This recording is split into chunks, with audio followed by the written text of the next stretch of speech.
Joel Miller is an iconic character in gaming history within the last decade. People all around The Last of Us fandom love this character and think he is a great person. Since The Last of Us TV show is coming out, I wanted to make this video explaining Joel's entire story and do a deep dive character analysis in one of gaming's most iconic characters. Spoilers for The Last of Us, so if you do not want to be spoiled for the show ahead, please revisit this video when you are done watching the show or you finish playing the game. Otherwise, sit back, relax, and enjoy the video.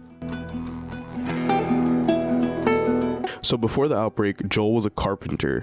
He had a daughter named Sarah, and not much is known about Joel's wife. He doesn't really talk about her. He also had a brother named Tommy, and they all lived in Texas. But everything happened so fast on outbreak day, they had to leave their home. This ultimately led to his daughter Sarah being killed. We then see Joel 20 years later, and he's a smuggler inside of a small town ran by the Fedra, who is sort of like a little army/militia. During the time gap, there's little we know about what really happened, but all we know is that Joel ran with his brother, and he did a lot of gruesome things to survive, and some things even Tommy is still traumatized to today. Tommy then ran with the Fireflies, and then he left and started up Jackson. Joel then gets a job from a woman named Marlene to deliver this girl Ellie to the Fireflies, and this leads Joel and Ellie traveling across America. We get to see their relationship grow throughout the game, and eventually it just leads to more and more of Joel finding himself. But with Ellie, she is very special. She's immune to the cordyceps, and the Fireflies want to make a quote-unquote vaccine that will help the entire world. Along Joel's journey, we see him encounter friends and foes, people like Bill, Sam, Henry, hunters, smugglers, and cannibals, and over this journey we learn more about Joel and the damaged guy he is. Joel ends up finding the Fireflies, but they were going to kill Ellie in order to make a vaccine, and this kind of leads Joel into killing the Fireflies and saving Ellie at the end of everything. Between part 1 and part 2, we see Joel and Ellie continue bonding more, and Ellie is even curious about Joel's validity at the end of The Last of Us Part 1. In part 2, we pick up with Joel.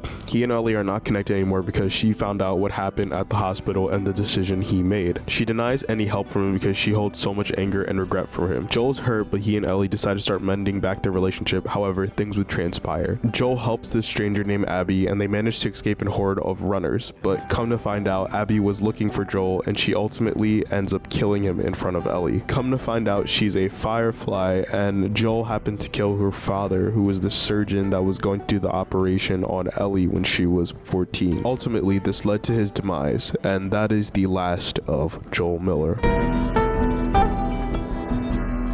There are many reasons why people love Joel, but the main reason is because he's relatable. Joel is just a man trying to survive and will do anything to survive. He definitely is not classified as a hero because of his actions. On paper, you're really not supposed to like this character, but over time you realize that he's a man without love. Some people can relate to that and understand him and his actions, but he's not a Superman or a Batman, which gives his character more depth. Some people look at Joel and think he is a violent creature that acts upon his bad side for the force of nature. However, I think that there is a huge misunderstanding with this character. I don't think he's a violent creature, rather a human with violent tendencies.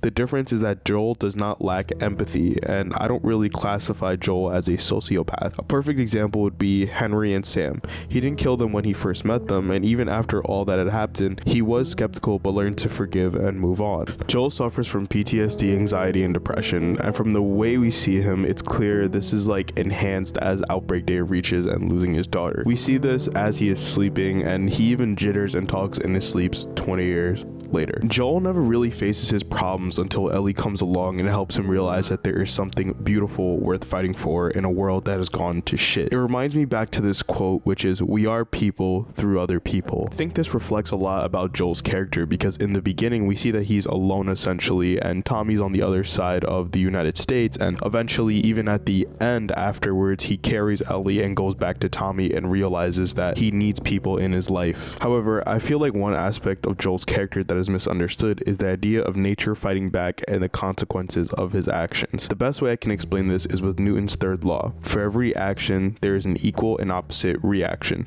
It's the pendulum with the balls that are in constant motion due to the amount of force being applied and transferred from one end to another. Well, why am I teaching you physics right now? Because the truth is that this can apply to real life, and we can see this through Joel starting the revenge cycle by killing Abby's father. However, from the way the story is told and from the way we see these characters, it sort sort of assume that Joel does not regret his decision and would go through the cycle again even if it means his demise. We can make this assumption because of his last interaction with Ellie before he was murdered. He basically said that if he was given another chance, he would do it all over again, and he has no regrets. But I think this serves more to Joel's character along with his understanding of the world around him. I think Joel knows the world around him and is very self-aware. I mean, he's lived in it for 20 years and understands that the world is in an irreversible state. There are groups, factions, cults, and people who can't adapt back into a normal society if there was a vaccine. So like that, to me, it says a lot more about him and kind of his self-awareness. I don't think Joel's a bad person, rather a good person who has to do bad things in order to survive. Sometimes that doesn't make somebody bad. What makes a person bad is their intentions behind their actions, and we kind of see that through different factions as well. I think a character similar to Joel, ironically, is Jesse Pinkman from Breaking Bad. You see, Jesse wasn't a bad person, rather a good person who had to do bad things in order to survive. However, more importantly, I think Joel is a relatable character. Look, we all have good and bad within us, but it's up to the person to decide what they want to act upon. For Joel, he had to act upon both, and we all have been there at some point. But honestly, that's what makes us human, and that is what is different about Joel and a lot of other characters in fiction. We as the player realize he is human, and we can fight and relate with that within every aspect of his entire journey with Ellie. I think a lot of what makes us human is what we see in these characters, and that makes us not feel alone, and that knowing who you are or having that relatability within these characters is what makes these characters so special. Personally, I love Joel, and he will and will always be my favorite character from The Last of Us, and he will always be someone who personally changed my life.